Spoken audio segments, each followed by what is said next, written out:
নমস্কার বন্ধুরা, আজ আমি চলে এসেছি আরেকটা রেসিপি নিয়ে। আজ আমি বানাবো পটলের একদম আলাদা রকম একটা ইউনিক রেসিপি, সম্পূর্ণ নিরামিষ কিন্তু।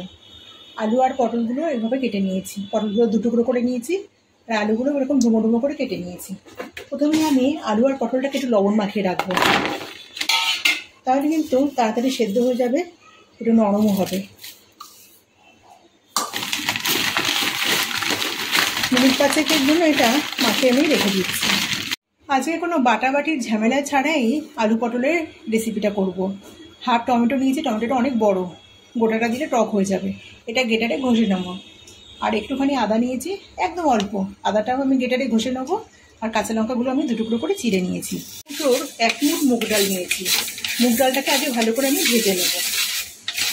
শুকনো কড়াই যেটা ভেজে নেওয়া বলে, সেটাই আমি ভেজে নিচ্ছি।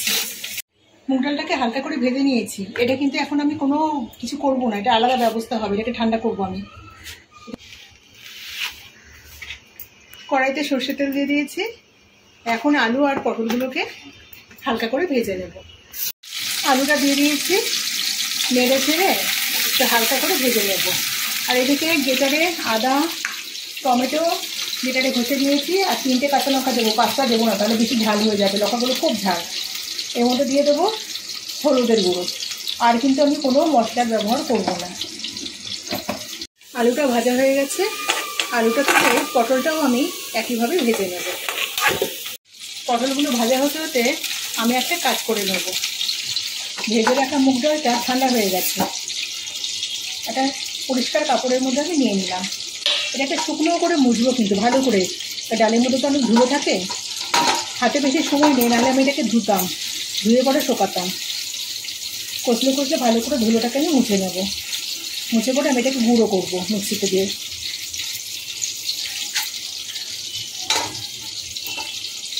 এই যে কত ধুলো বেরিয়েছে, এটাকে আমি মিক্সি বাটিতে নিয়ে গুঁড়ো করে নেব। পটলটা ভাজা হয়ে গেছে, পটলটাকে তুলে নিচ্ছি। কড়াইতে কিন্তু আর তেল দেবো না, এই তেলের মধ্যে আমার রান্নাটা হয়ে যাবে। ফোড়নে দিয়ে দেবো একটা শুকনো লঙ্কাকে ফাটিয়ে নিয়েছি, দিয়ে দিলাম। একটা তেজপাতা 2 টুকরো করে নিয়েছি, আর একটু জিরে। ফোড়নটাকে কিন্তু ভালো করে ভাজবো। ফোড়ন যত ভালো ভাজা হবে রান্নার কিন্তু স্বাদ তত ভালো হয়। ফোড়ন থেকে একটা মিষ্টি গন্ধ বেরোতে শুরু করেছে।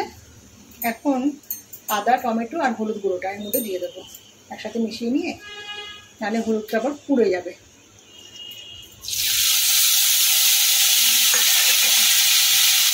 কাঁচা লঙ্কা দিয়ে দিলাম, ভালো করে কষাবো। এখন এর মধ্যে শুধু লবণ দেবো, আর কিছু দেবো না। যতক্ষণ না মশলা থেকে তেল ছেড়ে দেয় ততক্ষণ ভালো করে এটাকে কষাবো। মশলাটা ভালো করে ভেজে নেওয়া হয়ে গেছে। এখন ভেজে রাখা আলু পটলটা দিয়ে আরও মিনিট 2 সময় ধরে ভালো করে এভাবে কষিয়ে নেব। তারপরে পরিমাণ মতো জল দিয়ে সেদ্ধ করবো এগুলোকে। কষিয়ে নেওয়া হয়ে গেছে, এখন জল দিয়ে দেবো। আলু পটল সেদ্ধ হবে, ঢেকে এটাকে সেদ্ধ করবো। আলু পটল সেদ্ধ হয়ে গেছে। যেহেতু নিরামিষ রেসিপি, আমি এর মধ্যে দিয়ে দেবো চিনি। আমি অবশ্য সব রান্নাতেই চিনি ব্যবহারটা করে থাকি, যারা আমার ভিডিও দেখেন তারা জানেন। আর দিয়ে দেবো হোমমেড একটু গরম মশলা। হোমমেড গরম মশলাটা দিলে পরে এর স্বাদ কিন্তু দুর্দান্ত হয়। এটা দিয়ে ভালো করে আগে নেড়ে চেড়ে নেব। আপনারা হয়তো ভাবছেন এতটা জল জল মতো আমি রেখে দিলাম, আমি কিন্তু এতটা জল জল কিন্তু থাকবে না। এই যে মুগ ডালটা ভেজে যে গুঁড়ো করেছি, এখন এটা এর মধ্যে যাবে। পুরোটা কিন্তু লাগবে না, যতটা লাগবে আমি ততটাই দেবো। দুর্দান্ত স্বাদের হবে।